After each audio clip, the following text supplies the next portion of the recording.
It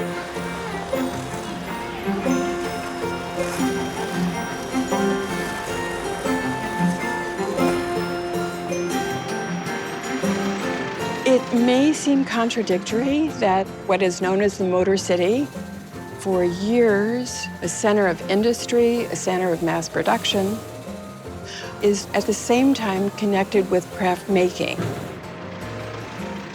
But there's been a long and rich and deep history of craft in Detroit.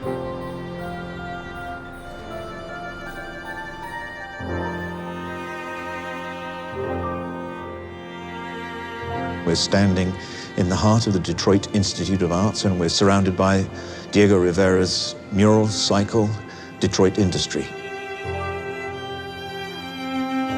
These murals represent Detroit at its most vibrant, most powerful, when it really was an economic engine. It's a remarkable feat, painting this. It's like the Sistine Chapel. It's a huge undertaking. They also represented at the time an important work by an artist who was regarded as one of the most important artists in the world. And of course, the painting is a true fresco. Rivera helpers would prepare overnight the fresh plaster, still wet, that Rivera would paint into.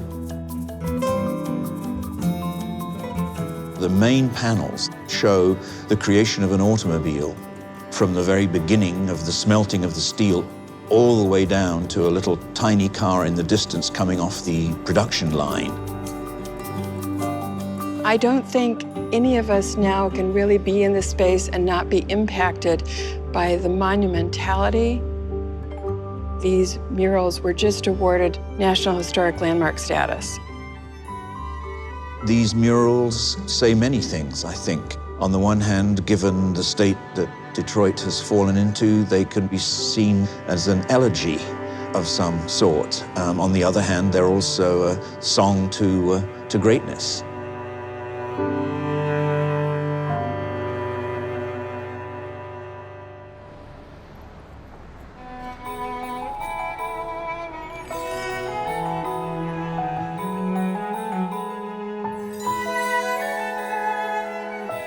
Pewabic has been firmly rooted in the city of Detroit for 112 years. The holidays are a time of great energy and excitement here. The giving and receiving of Pewabic ceramics has been a Detroit tradition for over a century. We all feel tied to sharing this beautiful handmade craft.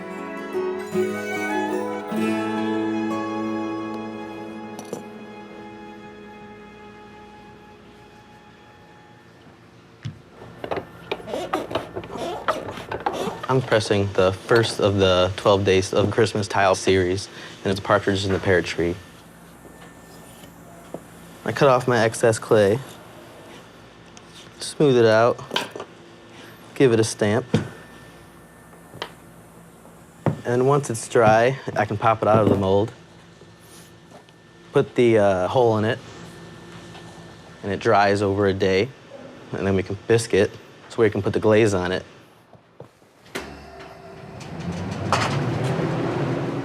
Most all the tiles that we make are sprayed with glaze rather than dipping glaze on. It's a much more consistent way to glaze everything. It allows us to do an entire tray of tiles very quickly and very evenly.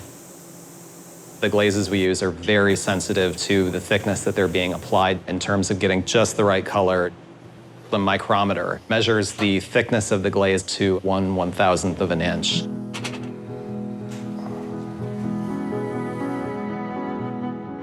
In the early 1900s, most women would get married and raise a family, and Mary Chase Perry Stratton decided to open her own business. Mary was a self-taught ceramic artist. In Detroit, everything was being mass-produced. Mary was going against all of that and making everything by hand. I've heard a lot about the way she dressed with all of her long flowing dresses and having a bucket of water near the kilns just to put out a possible fire from this long dress that she used to wear. Mary was good friends with Charles Freer, and upon returning from a trip overseas, Charles presented Mary with a shard of Persian pottery. It was a blue iridescent glaze, and he challenged her. go ahead and make this. And she spent quite a long time going through variation and variation, and she finally ended up doing it. The iridescent glaze became one of the defining elements of Pewabic. Mary ran this business successfully until she passed away in 1961. But we still encourage that innovative spirit here.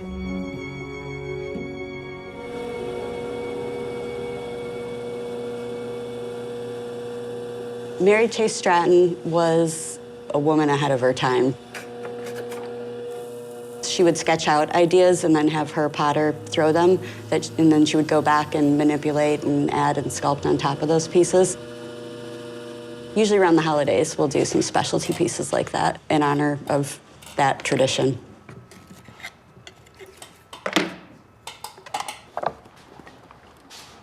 The process of slip casting is you have a clean mold, you pour slip into it. It's composed of 40% water, 60% clay.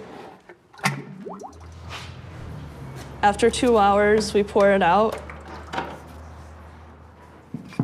The remaining clay creates the pieces. The snowdrop vase. This is an original design from Mary Stratton. We slip cast the snowdrop because of all the applique and the decoration on the vessel.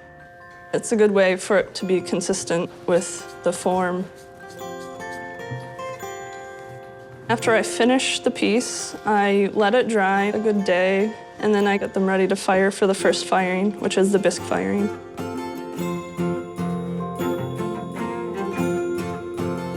Mary Chase Perry Stratton's tiles can be seen all over the city. The Detroit Institute of Arts has a stunning fountain backdrop. She did the floor in the Diego Rivera mural room. And she also installed beautiful iridescent niches in the American wing.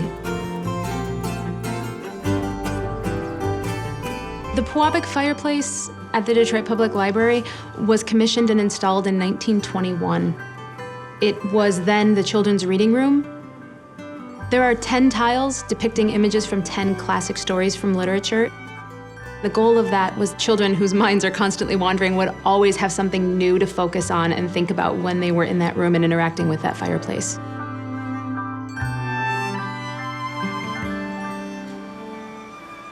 So this is the Midsummer Night's Dream tile. First step is to put in all the black stain and all the recesses, so it kind of creates a little bit of depth in the tile. And then you wipe away the glaze, and then you're left with the outline. It's a little bit easier to paint after you can see those lines.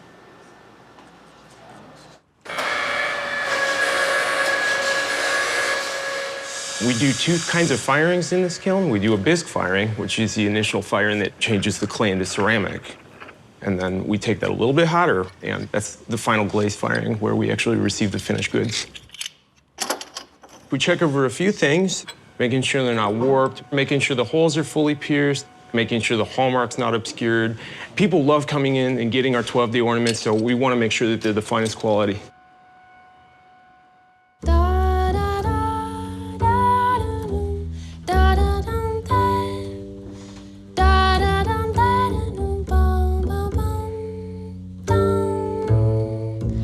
On the first day of Christmas, my true love sent to me a partridge in a pear tree.